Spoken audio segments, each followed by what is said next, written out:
You might have seen some commercials like this floating around advertisement spaces in the last couple of months. It's called motion graphics. Graphics meaning a visual art that involves drawing, engraving, or lettering, and motion meaning the obvious. It's the foundation of cheap and dynamic advertisements. These types of commercials range from the humble 10-second ad to the audacious 1-minute broadcast. They are the bread and butter of almost every phone commercial, every Arby's slogan, and every Google announcement. Motion graphics are becoming synonymous with commercials. So here's how you read one of these advertisements.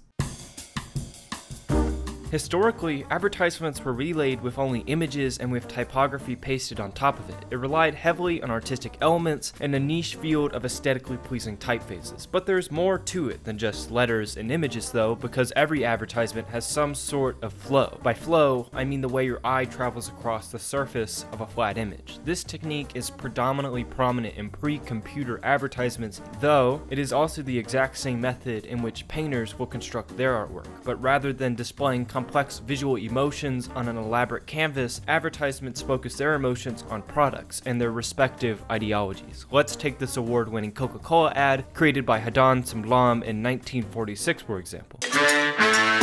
The first thing you notice is a woman being offered a beverage on the left side of the ad, followed by the word yes, then lastly the company logo, essentially laying out the most important elements in a sort of directional order from left to right. First, you have the setting, a girl sitting on a summertime beach. She of course is smiling at the gesture of a soda. Next, you read her response to the previous visual inference with the word yes. With a keen eye, one would notice how it is the only solid black object within the ad, drawing a unique emphasis to the subtle idea of partaking in a Coke, which is lastly followed by the company logo, which implies the possibility of facilitating such a scenario. The reason why this advertisement is so effective is because it creates the least amount of friction possible to interpret the company's message. These same techniques are only exaggerated with motion graphics. Take this iPhone X commercial for example. It leads your eye around the screen, toying with what all it can make you do. It zooms, slides, fades, dissolves, rotates in and out, all while playing with the entirety of the screen, breaking a lot of visual norms and what is expected of an advertisement, which has undeniably evolved past our simple Coca-Cola poster, yet still draws resources from the same design elements. You don't really read these advertisements either, you watch them. Here are all of the words used in the commercial I showed you earlier, and here are all of the words that were shown faster than your average adult reading speed, about 3 words a second. The purpose of modern advertisements is to show you ideas rather than have you read a review, which is fine, because we can all agree that this is more engaging than this. The same visual techniques are still drawn out of these modern advertisements as well, but the trick is that they cleverly hide the transitions so the rapid messaging can be interpreted as frictionless as possible. Let me show you the first 7 seconds of this Google Pixel ad, for example.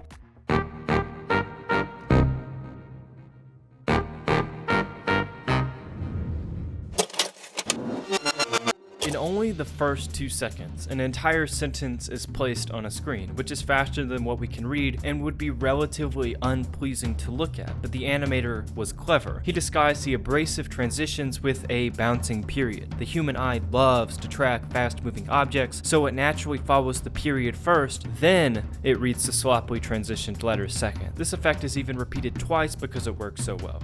Don't believe me? Here's what the ad looks like without the bouncing period.